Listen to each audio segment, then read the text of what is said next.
지난주 SBS에서 월성 원전 1호기 조기 폐쇄와 관련해 감사원 감사를 방해한 혐의로 기소된 산자부 공무원들의 공소장을 공개했습니다.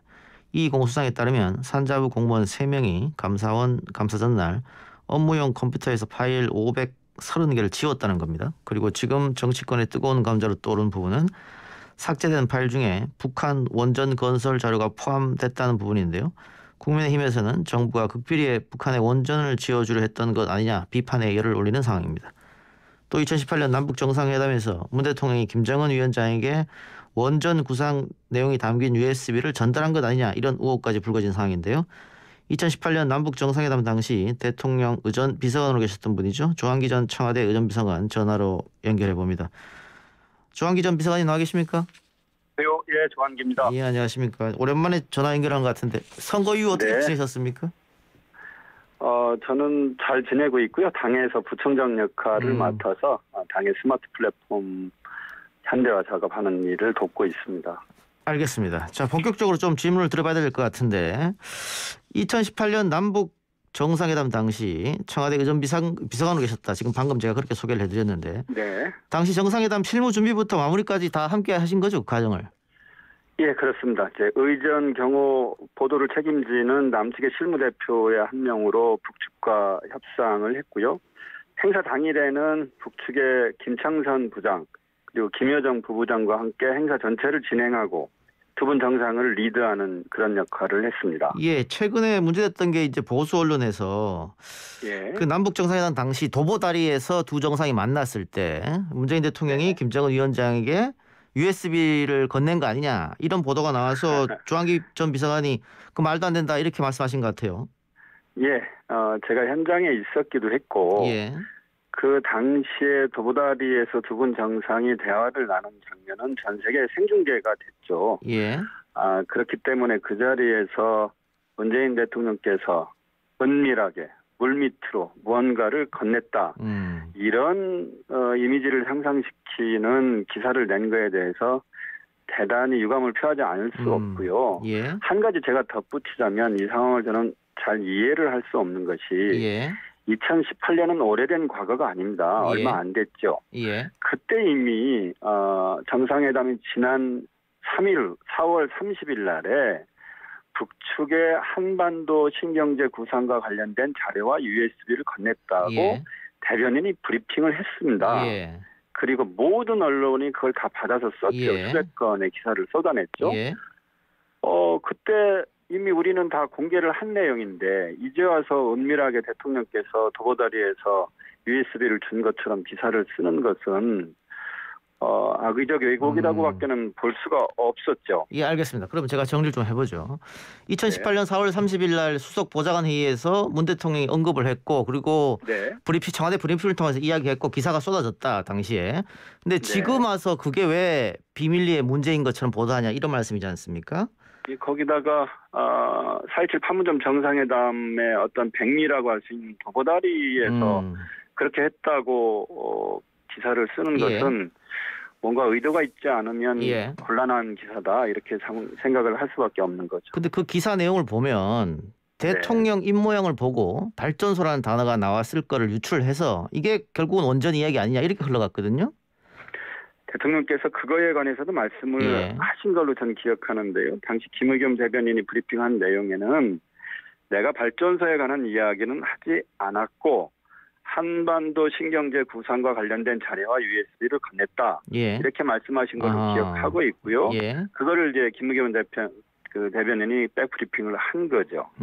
그러면 원전하고는 전혀 관계가 없는 USB였다 이렇게 보면 됩니까? 제가 4.27 판문점 정상회담도 그렇고 9.19의 평양 백두산 정상회담 때도 모셨었는데요.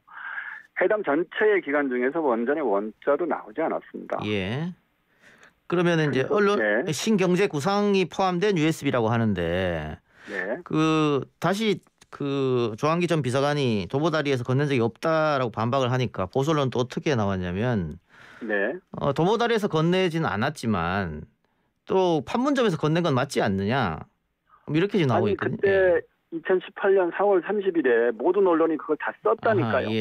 그런데 이제 와서 무슨 말 뒤집기 한 것처럼 보도를 하는 거는 전 상황 자체를 이해할 수가 없습니다. 이미 청와대가 브리핑을 했고 공개한 내용이죠. 예. 그런데 그걸 도보다리에서 은밀하게 둔 것처럼 말을 하니 예. 왜곡도 이런 왜곡이 없다. 이렇게 말을 한 거죠. 예. 이거 보면 첫 보도를 SBS에서 했고 그리고 국민의힘이 이걸 받아서 뭐 원전 게이트 형식으로 지금 공세를 하고 있단 말이죠. 네. 그러면 아까 혹시 다른 의도가 있지 않느냐 이렇게 말씀하셨는데 그 검찰이 혹시 흘려줬다 이렇게도 혹시 생각하고 계십니까? 일단 제가 그걸 뭐 사실 확인을 못하는 입장에서 말하기 좀 곤란한데요. 예.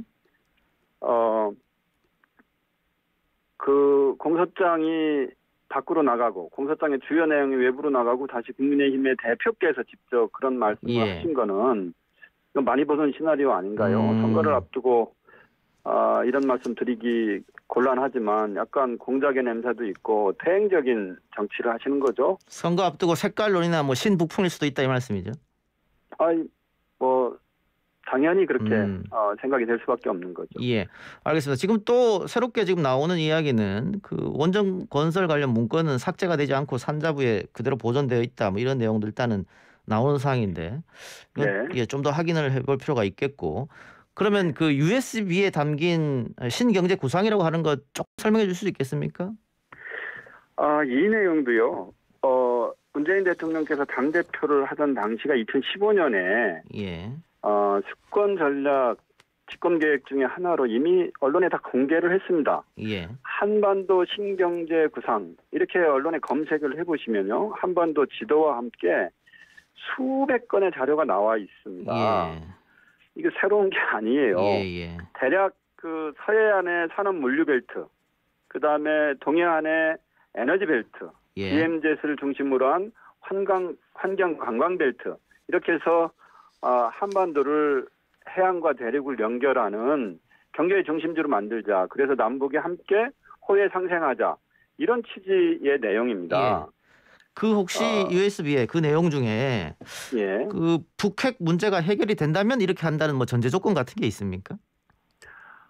반복적으로 말씀드리지만 제가 그 한 페이지 한 페이지 다 뭐 기억할 수 있고 그런 건 아니지만 반복적으로 말씀드리지만 원전과 관련된 이야기는 단 한 번도 나온 적이 없습니다. 아니요. 제가 말한 건 북핵이 해결되면 우리가 이렇게 신경제 구상을 통해서 같이 남북이 같이 협의하고 경제를 모델을 새롭게 만들 수 있다 이런 얘기가 있는가 여쭤본 겁니다.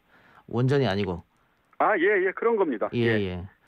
알겠습니다. 그리고 제가 지금 왜 이런 걸 물었냐면 사실은 김영삼 정부 때부터 우리가 뭐 경수로 지어주고 할 때도 당시 북핵 문제가 시끄러웠기 때문에 북핵을 동결 상태에서 우리가 경수로 지어주고 이게 쭉 왔지 않습니까? 그래서 이번 그 신경제 구상도 그 일환 중에 하나가 아니냐. 예를 들면 베트남 미국하고 북한 정상회담 때서 그런 게 나갔기 때문에 그 연장선상이냐고 제가 여쭤본 겁니다. 근데 이제 예를 들면 남북이 경제 협력을 하는 과정에서 철도 물류나 에너지 협력을 하는 건 너무나 당연하죠. 그런데 우리 문재인 정부에서 그것을 원전으로 하자. 이 이야기는 이 정상회담 과정에서 처음부터 끝까지 나온 적이 없다는 말씀입니다. 알겠습니다. 근데 조호전 비서관님께서 오히려 당시 보수 언론이 북한에 원전을 지어주자는 주장을 해서 논란이 기억이 있다. 이 부분도 언급했는데 뭐 그거는 지금 사실로 드러나고 있습니다. 보수 언론에서 계속 사설 등을 통해서 북한에 원전을 지어줘야 된다 이렇게 얘기를 했는데. 그때 핵무기 없애면 한국형 원전 지어주자. 심지어 어떤 언론은 핵무기 없애면이 아니고 남북관계 개선을 위해서 북한에 원전 지어주자. 이렇게까지 주장을 했어요. 그래서 저는 그때 솔직히 놀랬고 이분들이 너무 앞서 나가고 있는 거 아닌가 이렇게 생각했는데 왜냐하면 원전이라는 것이 남한 정부가 결정한다고 해서 지어질 수 없는 거 아닙니까? 국제사회 제재가 있으니까요. 그렇죠. 김영삼 정부 때도 한미일이 함께 경수로를 짓다가 멈춘 거지 않습니까?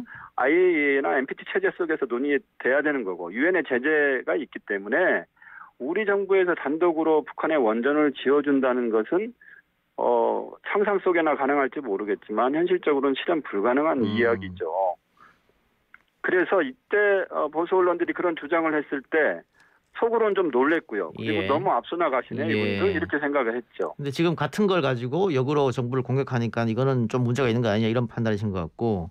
이거는 당연하죠. 예. 예. 어쨌든 논란이 됐으니까 그 USB의 내용을 공개하는 건 어떠냐 이런 의견도 좀 있는 것 같습니다.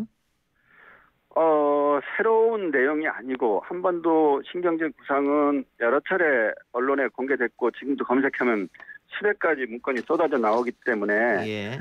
할 수도 있다고 봅니다만 저는 원칙적으로는 정상 간의 대화나 정상 간에 주고받은 자료가 공개되는 것은 이거는 한국 외교를 망치는 길이죠. 꼭 북한이 아니라 하더라도 그게 러시아든 일본이든 미국이든 정상 간의 자료는 기밀로 막아두는 거 아닙니까? 그래야 그 양국 간의 외교 간의 신의가 지켜지는 거니까요. 그건 어떤 나라도 동일한 원칙을 적용하고 있는 겁니다. 알겠습니다.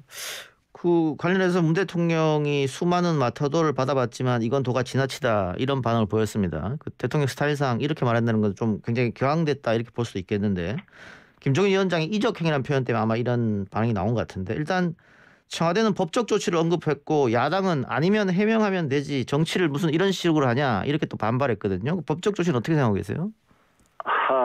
네, 저는 대통령께서 잘 쓰지 않는 표현을 하셔서 이제 경로를 하신 거는 이런 취지라고 생각합니다. 첫 번째는 이게 어느 시대인데 또다시 선거 앞두고 부품 공작을 하느냐 이런 게 하나 있을 거고 두 번째는 이제 이 남북 문제만큼은 민족의 중대사이고 우리의 미래가 걸린 문제인데 그걸 정치적으로 활용하는 것은 그만해야 되지 않겠는가 그런 취지가 담겨 있다고 생각하는데요. 법적 조치 문제는 청와대 대변인이 말씀하셨으니까 저는 검토하시리라고 생각을 하고 있습니다.